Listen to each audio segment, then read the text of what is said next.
कृष्ण भक्ताय तद्भक्ताय नमो वंदे गुरुपददन्तं भक्तवृन्दसमन्वितं श्रीचैतन्यं प्रभुं वन्दे नित्यानन्दसहोदितं नन्दनन्दनं वन्दे राधिका चरणोदयं गोपीनां समयुक्तानां वृन्दावन मनोहरम् तवैवास्मि तवैवास्मि न जीवामि तया विना इति विज्ञायते राधे तं नयामि चरणान्तिके वंशी विभूषितकरार्णवनीरदाभात् पीताम्बराद् अरुणबिम्बफलादृष्टात् पूर्णेन्दुसुन्दरमुखात्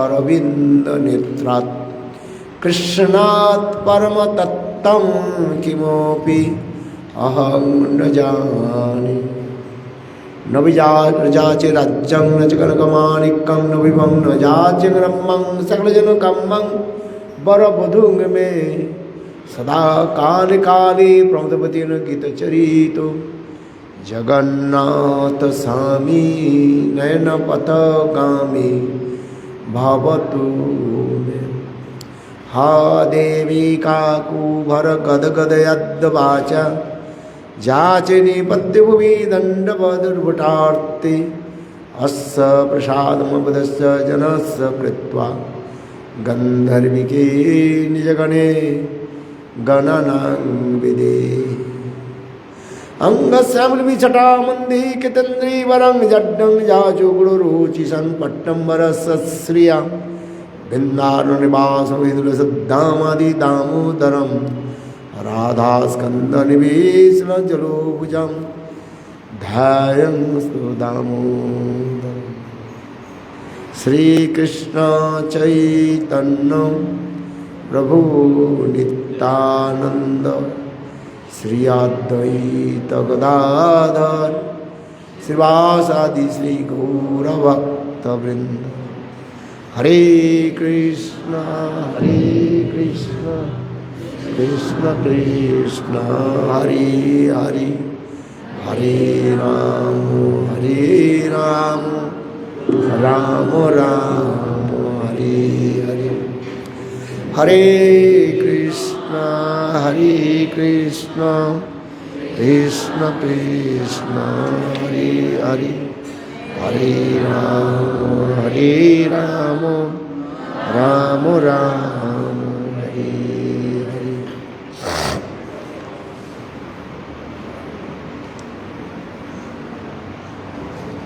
सबसे पहले गुरुपाद पद्मों नित्य लीला प्रविष्ट ओम विष्णुपाद अष्टोत्तर सतस्य श्रीमद् भक्ति वेदांत श्री वामन गोस्वामी महाराज एवं नित्य लीला प्रविष्टम विष्णुपाद अष्टोत्तर सतस्य श्रीमद् भक्ति वेदांत श्री नारायण गोस्वामी महाराज जी का भाई चरण कमलों में अनंत करोड़ साष्टांग धन्यवाद ज्ञापन करता हूँ। तत्पश्चात नित्य लीला प्रविष्टम विष्णुपाद अष्टोत्तर सतस्य श्रीमद् भक्ति वेदांत स्वामी महाराज एवं मंचस्थ विराजमान प्रभु चरण श्रीपाद रामचंद्र प्रभु एवं उपस्थित समस्त वैष्णववृंद मातृवृंद गुरुगत सज्जन वृंद हरि कथा पिपासु सत्रीवृंद परम स्नेहशिला मातृवृंद सभियों के चरण कमलों में मेरा यथायथ दंडवत प्रणाम स्वीकार हो। हम जिस कथा आप लोग के निकट वर्णन करने के लिए जा रहे हैं ये अत्यंत महत्वपूर्ण कथा है। श्रीमद् भागवत में श्री सुखदेव गोस्वामी पाद परीक्षित महाराज के निकट कृष्ण की अनेकों लीला कथा जो है श्रवण कराया, जिसमें कृष्ण की बाल्य लीला कथा जो है पौगंड आदि लीलाओं की कथा सखाओं के साथ खेलकूद आदि ये सभी वर्णन किया गया। कृष्ण किस प्रकार अनेकों असुरों की कैसे वध किया, पुतना मोक्षण लीला से लेकर के अनेकों असुरों की कथा उन्होंने वर्णन किया। बहुत मधुर भाव में श्री सुखदेव गोस्वामी पाद परीक्षित महाराज जी के निकट ये समस्त रहस्यमयी कथा तत्व आदि भरे हुए एक चित्त जगत की कथा उन्होंने ऐसे परिवेशन किया, जिस कथा को सुन करके उस सभा में जितने बड़े बड़े संत महात्मा थे, विशेष करके व्यास जी उनके पिताजी भी विराजमान थे, अर्थात सुखदेव गोस्वामी पाद परीक्षित महाराज के निकट यह श्रीमद् भागवत कथा श्रवण कराने लगे। उस समय व्यासदेव गोस्वामी विराजमान थे, उनकी पिताजी के पिताजी पराशर ऋषि भी विराजमान थे, और ना जाने कैसे जोगिंद्र महेंद्र गणेन्द्र आदि सब ऋषि लोग विराजमान थे, एक एक से मानो बढ़कर के सब ऋषि लोग विराजमान थे यहाँ पर है। सुखदेव गोस्वामी पाद ऐसे से सुंदर लीलाओं को वर्णन करते हुए इतने भाव में आविष्ट हो जाते, मानो साक्षात रूप में उस लीलाओं को दर्शन करके बता रहे हैं। कथावाचक 3 प्रकार होते हैं। एक साधारण रूप में कथावाचक होते हैं, शास्त्र आदि अध्ययन करके कथा आदि व्यक्त करते हैं।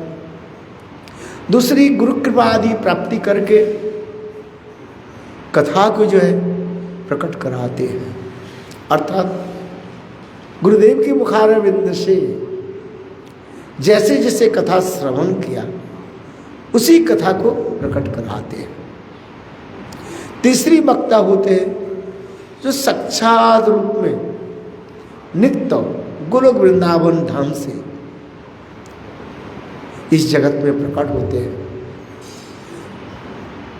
उस कथा के वो भी कीर्तन करते हैं, जिसके प्रसंग में श्री सुखदेव गोस्वामी पाद की कथा हमारे आचार्य पादों ने टीका में वर्णन कर रहे हैं। क्योंकि सुखदेव गोस्वामी पाद इस जगत की व्यक्ति नहीं, उस साक्षात राधा जी की पालिता सुख कहा जाता है। राधा जी के इतने घनिष्ठ संबंध न भूतो न भविष्यति, इसलिए सुखदेव गोस्वामी पाद जब जब राधा आदि गोपियों की प्रसंग वर्णन करने के लिए प्रयास करते थे, उसमें षाण्मासिक भवेद मूर्छा, कितने 6 महीने काल तक मूर्छित हो जाते थे। मैंने राधा आदि गोपियों के प्रति उनके इतने प्रगाढ़ विरह उसमें दिखाते हैं। और दूसरी ये भी बात कहते हैं, इस सुखदेव गोस्वामी पाद राधा आदि गोपियों की नाम लेकर के उनके भाव माधुर्य प्रकाश करना चाहते थे। उस समय राधा आदि गोपियां साक्षात रूप में सुखदेव गोस्वामी पाद की हृदय पटल में प्रकट होकर के कहने लगे, नो बताओ, हम लोग के नाम तुम मत लो, क्योंकि कथा श्रवण की जो श्रोता जो होते हैं उसके ऊपर भी सब कुछ निर्भर करता है। क्योंकि सुखदेव गोस्वामी पाद जब कथा कीर्तन करने लगे उस समय अनेक प्रकार के अनधिकारी व्यक्ति भी आ गए थे, आहूत अनाहूत रवाहूत हंसी मजाक करने वाले भी लोग भी आते कि नहीं आते? सब कथा सुनने के लिए नहीं आते, अनेक प्रकार के लोग हैं। इसलिए सुखदेव गोस्वामी पाद जब बोलने के लिए जा रहे हैं संग राधा आदि गोपियां, करे देखो हम लोग के भाव माधुर्य जो है तो प्रकाश मत करो, कि लोग ये प्रेम की माधुर्य समझ नहीं पाए, क्योंकि संसार के लोग जड़ प्रेम में डूबे हुए हैं, काम क्रोध आदि के द्वारा दूषित हुए हैं सब। अपरागित चित्त वस्तु की समझ कौन समझ पाएंगे? इसलिए कहा जाता है श्रद्धावान व्यक्ति ही उसे समझ पाएगा। श्रद्धावान लभते ज्ञानम तत्पर इंद्रिय समझते। श्रद्धा के साथ जो श्रवण करते हैं उनके निकट तुम हमारी कथा वर्णन करो। किंतु जहां पर कथा होती है सभी प्रकार के लोग आते हैं, कहाँ मिले ऐसे? और किसी के समझ में आता है, किसी के समझ में नहीं आता। कारण क्या? अपरागित वस्तु है। ये श्रीमद् भागवत की कथा कौन सा शब्द से, कौन सा भाषा में कहा जाता है? समाधि भाषा। हम तो बंगला, हिंदी, इंग्लिश, उर्दू, फरासी, फ्रेंच, अनेकों भाषा की जानते हैं। मैं नहीं जानता हूँ, मैं कह रहा हूँ, आप मत सोचिए मैं जानता हूँ, कह रहा हूँ है बात इसलिए है। किंतु समाधि भाषा के कौन समझने वाले है? कथा तो अपरागित चित्त जगत की कथा है, अपरागित दिव्य है। समाधि भाषा है, संस्कृत भाषा नहीं। कौन सा भाषा? समाधि भाषा, चित्त जगत की वस्तु, जहाँ पर अपराकित वस्तु कथा है। अपराकित वस्तु को भी नहीं, प्राकृत गोचर। अपराकित वस्तु जो है वो हमारी इंद्रियों की जो है वो ग्रहण कर नहीं पाते है? क्योंकि अपराकृत वस्तु है। हमारी जितने भी इंद्रियां आदि जो है ये सब क्या है? प्राकृत है। इसलिए कहा जाता है प्राकृत इंद्रिय आदि अपराकृत वस्तु की वो ग्रहण नहीं कर पाए। तब प्रश्न उठता है तो हम अपराकृत वस्तु के कैसे समझेंगे?